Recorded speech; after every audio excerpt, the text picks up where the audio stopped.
സോളാർട്ട് international cancer പ്രതിരോധ ബോധവൽക്കരണ ക്ലാസുകൾ ഡിസംബർ 17 മുതൽ നടക്കും.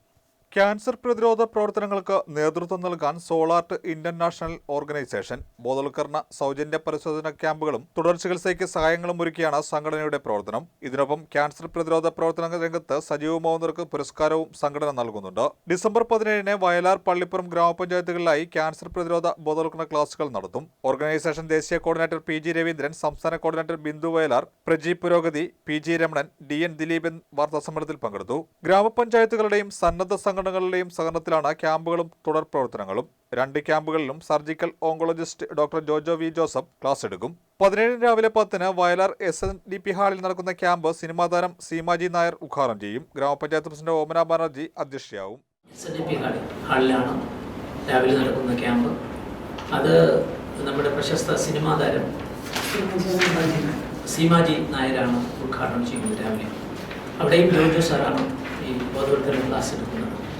ഉച്ച കഴിഞ്ഞ് 2 മണിക്ക് ചേർപ്പള്ളിപ്പുറം പഞ്ചായത്തും സംയുക്തമായിട്ടാണ് ഗ്രാമപഞ്ചായത്തും ജീവനം സൊസൈറ്റിയും അതുപോലെ തന്നെ സോളാർട്ടും ചേർന്ന് അത് അന്ന് ഉച്ച കഴിഞ്ഞ് 2 മണിക്ക് ചേർപ്പള്ളിപ്പുറം ഗ്രാമപഞ്ചായത്ത് TS സുധീഷാണ് അവിടെ ഉദ്ഘാടനം ചെയ്യുന്നത്. അവിടെയും ജോജോ സാറാണ് ക്ലാസ് എടുക്കുകയാണ്. ഈ ക്ലാസ് നടന്നതിന് ശേഷം ശരിക്കും സാധാരണ ഈ ക്യാൻസർ പരിശോധനയ്ക്കായിട്ട് ക്യാമ്പ് വെച്ചാൽ ഈ ജീവനം അത് ചെയ്യാറുണ്ട്. ഈ ആളുകൾക്ക് ഭയമാണ് വരാൻ, ആളുകൾ വരില്ല.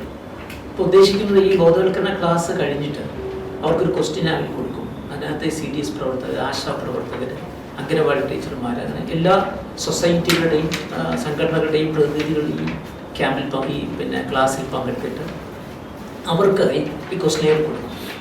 ഇതുമായി ഇവർ ഫീൽഡിൽ പോയിട്ട് ഓരോ കുടുംബങ്ങളിലും ഈ ചോദ്യങ്ങൾ ചോദിച്ചതിൻ്റെ ഉത്തരങ്ങൾ കിട്ടിയ ശേഷം അത് ഈ വിദഗ്ധരായ ഈ ഡോക്ടർക്ക്, ഞാൻ ഡോക്ടറും ജോലികളും ഉൾപ്പെടുന്ന ഒരു വിദഗ്ധ സംഘം ഡോക്ടർമാരാണ് അവർക്ക് കൊടുത്തിട്ട് അവരത് പരിശോധിച്ചിട്ട് മിക്കവാറും ഈ രോഗം വരാൻ സാധ്യതയുള്ളവർ, ഈ രോഗം ഇപ്പോൾ വന്നവർ ഫസ്റ്റ് സെക്കൻഡ് സ്റ്റേജുകളിൽ പൂർണ്ണമായും മാറ്റാൻ കഴിയും. 3ലേക്കും 4ലേക്കും ഒക്കെ പോയി കഴിഞ്ഞാൽ പിന്നീട് ഈ രോഗത്തെ പെട്ടെന്ന് പിടിച്ചു കിട്ടാനാവില്ല. അപ്പോൾ ഇതിന് ശരിക്കും ഈ 3ും 4ും സ്റ്റേജിലാണ് ആളുകൾ അറിയുന്നത് തന്നെ. അപ്പോൾ തന്നെ അപകടകരമായ ഒരു സ്റ്റേജിലെത്തിയിരിക്കും. കുടുംബത്തിൻ്റെ സാമ്പത്തിക നില ആൾ മരിക്കും. അതിനുപരി ആ കുടുംബം തന്നെ സാമ്പത്തികമായി തകർന്നു പോകുന്നൊരു സ്ഥിതിവിശേഷമാണ് ഇപ്പോൾ കാണുക. പ്രത്യേകിച്ച് നമ്മുടെ തീരദേശ ഗ്രാമങ്ങളിൽ, അതായത് ഈ ഇങ്ങോട്ട് കോതമംഗലം, വയലാർ, അരൂര്, അതുപോലെ തന്നെ പള്ളിപ്പുറം, പെരുപ്പടം, പാണാവള്ളി, അരുക്കുറ്റി മേഖലകളിൽ, തീരദേശ മേഖലകളിൽ മിക്കവാറും പരിശോധിച്ചാൽ എല്ലാവർക്കും തന്നെ ഏറെക്കുറെ ബഹുഭൂരിപക്ഷ ആളുകൾക്ക് ഈ രോഗം പിടിപെട്ടിരിക്കുക അറിയില്ല.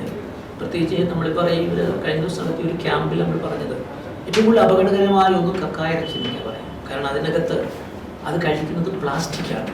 ഈ കായലിൽ അടിഞ്ഞു കിടക്കുന്ന പ്ലാസ്റ്റിക്കുകളെ കഴിക്കുന്നത് ഈ കക്കയാണ്.